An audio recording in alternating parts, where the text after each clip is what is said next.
What would you do if the people you loved most were suddenly taken from you in the most brutal way imaginable? How do you go on when your sense of safety is shattered overnight?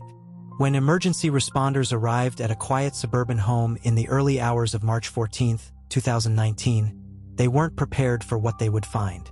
A family brutally slain in their own living room. The only survivor? A young girl, trembling in the corner, clutching a blood-stained teddy bear. What she would later reveal about that night would shake the nation to its core. To understand this horrifying case, we have to go back to where it all began. The small town of Riverview, Ohio. A community where doors were left unlocked. Neighbors knew each other by name, and violent crime was almost unheard of. But that sense of security was shattered when the Dawson family became the victims of an unthinkable tragedy. Richard and Susan Dawson were the picture of the American dream. Richard, a dedicated high school football coach, was beloved by students and parents alike. Susan, a second-grade teacher, was known for her warm smile and unwavering kindness. Together, they had two beautiful children.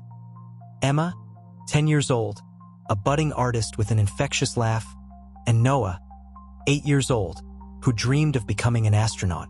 By all accounts, the Dawsons were a happy, loving family. They were active in the community, frequently hosting neighborhood cookouts and attending church on Sundays.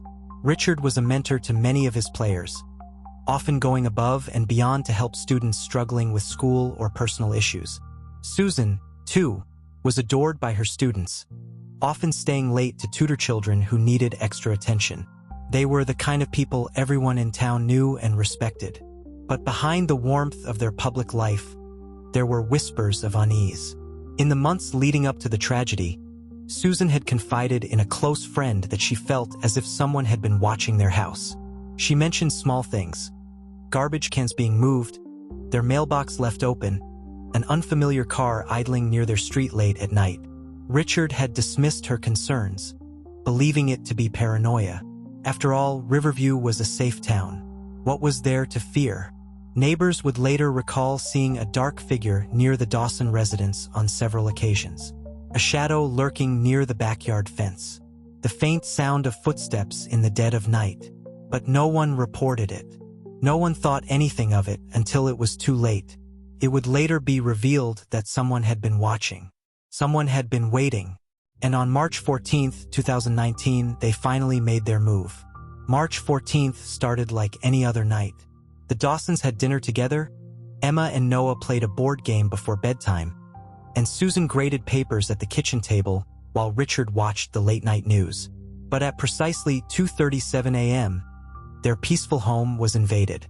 Security footage from a neighbor's camera captured a shadowy figure approaching the Dawsons' back door. Minutes later, the home's alarm system was disabled. Investigators believe the intruder had inside knowledge of the family's routines, knowing exactly when and where to strike. What followed was a massacre.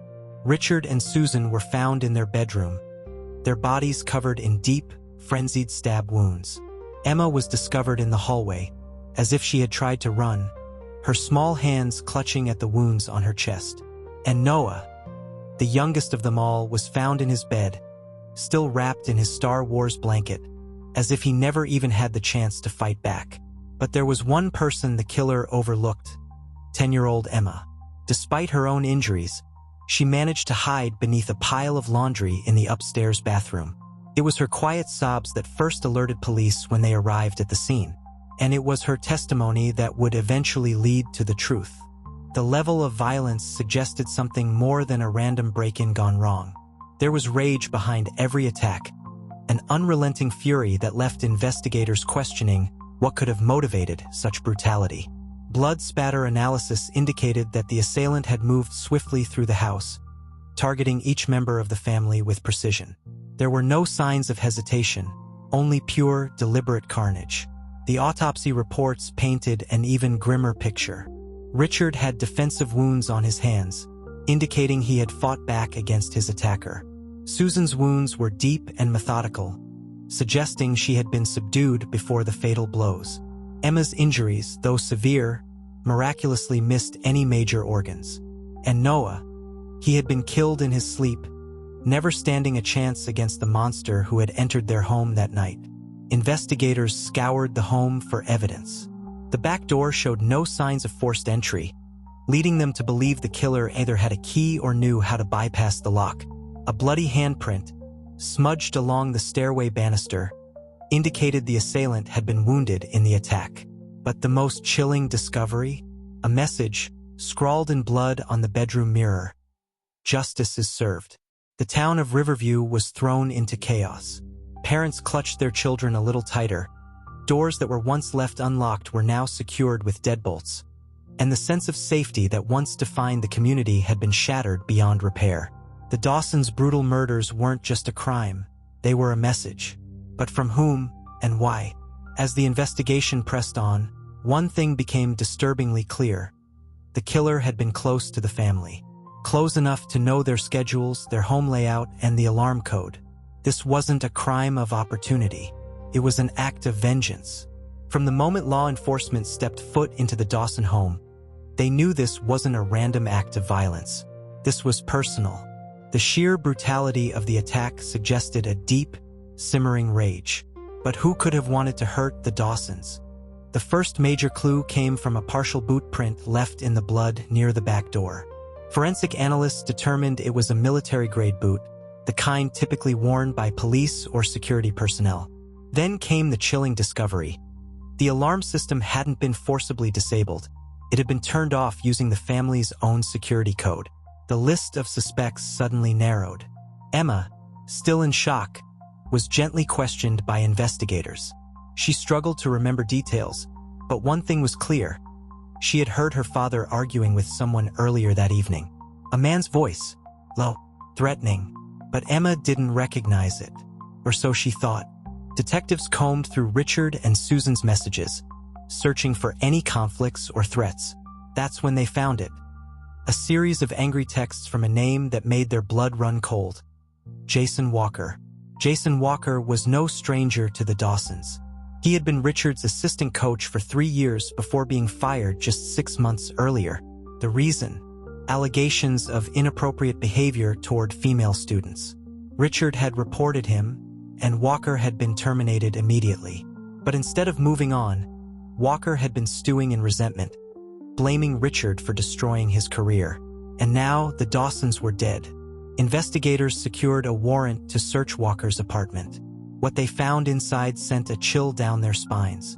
A notebook filled with disturbing entries, detailed observations of the Dawson family's daily routines, angry rants about Richard, and worst of all, a crude, hand-drawn layout of their house. It was clear this was premeditated. But the most damning evidence came when forensic teams tested the blood found under Walker's fingernails. It was a match to Susan Dawson.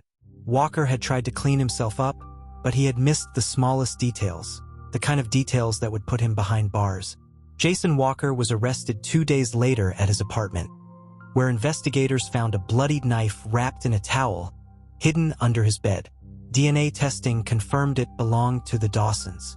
And even more damning, a pair of military-grade boots caked with dried blood, the exact match to the footprint at the crime scene.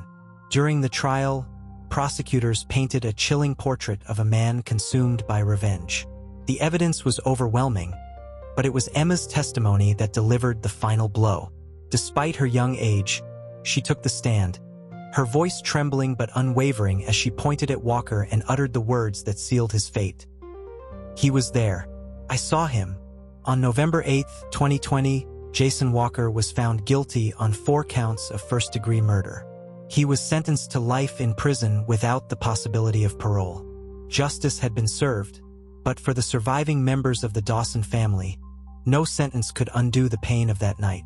The tragedy of the Dawson family is a chilling reminder that even in the safest of communities, danger can lurk where you least expect it. It raises haunting questions. How well do we truly know the people around us? And what happens when resentment turns into something far more sinister? Emma, now 19, is trying to rebuild her life. She carries the weight of that night, but also the strength of a survivor. Her story, like so many others, reminds us that even in the darkest moments, there is resilience. There is justice. and there is always the hope for healing. If you found this case as haunting as we did, don't forget to like and subscribe for more true crime stories that need to be told.